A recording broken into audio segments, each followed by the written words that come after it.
आज तक आपने दूसरी दुनिया के बारे में किस्से कहानियों और रिसर्च में सुना होगा, लेकिन धरती पर एक ऐसी ही जगह मौजूद है जो पाताल लोक से कम नहीं है। यहां पर दूसरे जीवों का बसेरा है। 660 फीट की गहराई में बसे इस जगह के बारे में जानकर हैरानी होगी। इसे खोजने वाला भी डर कर भाग गया था। दुनिया भर के साइंटिस्ट आज भी दूसरे ग्रहों पर जीवन की तलाश में जुटे हुए हैं। रिसर्च में अक्सर ऐसी बातें सुनने और पढ़ने को मिल जाती हैं कि चांद से लेकर मंगल तक पर पानी की संभावना है। इससे दूसरे ग्रहों पर जीवन की संभावना बढ़ जाती है। वैज्ञानिक दूसरी दुनिया को तलाशने में लगे हुए हैं, लेकिन जो काम आज वैज्ञानिक कर रहे हैं, हमारे प्राचीन ग्रंथों और वेद पुराणों में भी इस बात का जिक्र है। सभी धर्मों के ग्रंथों के मुताबिक स्वर्ग और नर्क का जिक्र है, जो आसमान में कहीं पर है। स्वर्ग में जहां देवी देवताओं का वास है, तो पाताल लोक में राक्षसों का बसेरा है। लेकिन क्या आपने कभी इस धरती पर मौजूद किसी पाताल लोक के बारे में सुना है? यकीनन नहीं सुना होगा, लेकिन आज हम आपको एक ऐसी ही जगह के बारे में बताएंगे। यह दूसरी दुनिया का एहसास दिलाता है, जो धरती के नीचे बसा है। इसे देखकर लगता है मानो ये असल पाताल लोक है। यहां पर अलग अलग जीव भी रहते हैं। इसे खोजने वाला भी डरकर भाग गया था। अब आप सोच रहे होंगे कि आखिर यह जगह कौन सी है जो दूसरी दुनिया और पाताल लोक जैसी है। ऐसे में बता दें कि वह जगह वियतनाम में जमीन के 262 मीटर नीचे मौजूद है। इस जगह का नाम सो डूंग केव है, जिसे दुनिया की सबसे बड़ी गुफा माना जाता है।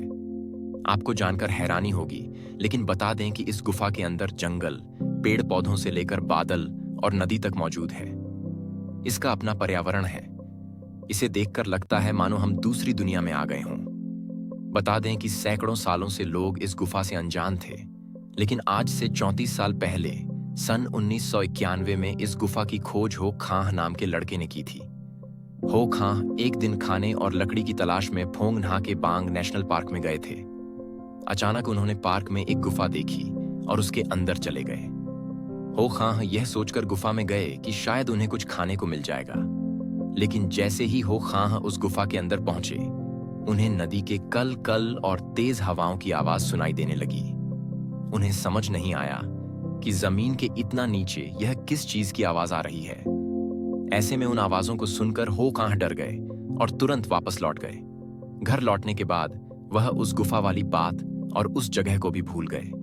फिर इस हादसे के सालों बाद गुफाओं पर रिसर्च करने वाली संस्था ब्रिटिश केव रिसर्च एसोसिएशन के होवार्ड और डेब लिम्बर्ट नेशनल पार्क में पहुंचे। इसी दौरान उनकी मुलाकात हो खां से हो गई। बातों बातों में हो खां ने उन लोगों को इस गुफा के बारे में बता दिया कि जमीन के नीचे न सिर्फ गुफा है, बल्कि नदियां, बादल और बीच भी हैं। इस बात को सुनकर ब्रिटिश रिसर्चर्स हैरान हो गए। वह उस गुफा में ले जाने की जिद करने लगे, लेकिन कई साल गुजर जाने के कारण हो खां वहां जाने का रास्ता भूल चुका था। तीनों ने मिलकर गुफा खोजने की नाकाम कोशिश की और ब्रिटिश रिसर्चर्स लौट गए। वियतनाम के रहने वाले हो खां ब्रिटिश रिसर्चर्स के लौट जाने के बावजूद गुफा को खोजने का काम जारी रखते हैं। दिन गुजरते रहे, लेकिन हो खां ने हार नहीं मानी। इस तरह से साल 2008 में हो खां ने दोबारा इस गुफा को ढूंढ निकाला और उसके अंदर जाने के रास्ते को याद भी कर लिया।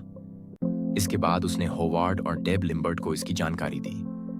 रिसर्च में पता चला कि यह गुफा 500 फीट चौड़ी, 660 फीट, लगभग 200 मीटर ऊंची और 9 किलोमीटर लंबी है। इसके अंदर ही गुफा की अपनी नदी, जंगल और यहां तक कि अपना अलग मौसम भी है। गुफा में चमगादड़, चिड़िया, बंदर के अलावा और भी कई जानवर रहते हैं। शुरुआत में इसके अंदर जाने की परमिशन सभी को नहीं दी गई, लेकिन बाद में साल 2013 में पहली बार इसे टूरिस्ट्स के लिए खोला गया। एक ब्रिटिश एसोसिएशन ने साल 2009 में अंतर्राष्ट्रीय स्तर पर इस गुफा को पहचान दिलाई। यूनेस्को के वर्ल्ड हेरिटेज में शुमार इस गुफा में साल 2016 के बाद से 900 लोगों के जाने की परमिशन दी गई, जो वहां 4 दिन और 3 रात गुजारते हैं। इस दौरान उन्हें गुफा में जाने की 6 महीने की ट्रेनिंग दी जाती है। इस गुफा में जाने के लिए 2 लाख रुपए का टिकट लगता है, जिसे चुकाकर कोई भी ट्रेनिंग के बाद जा सकता है। इस गुफा में गूंजने वाली हवा और आवाज बाहरी गेट तक सुनाई देती है। इस प्रकार इस अद्भुत गुफा ने धरती के अंदर एक वास्तविक पाताल लोक की तरह एक नई दुनिया का एहसास कराया है। तो दोस्तों, मिलते हैं अगली नई वीडियो में एक नई इंटरेस्टिंग स्टोरी के साथ। तब तक के लिए नमस्कार।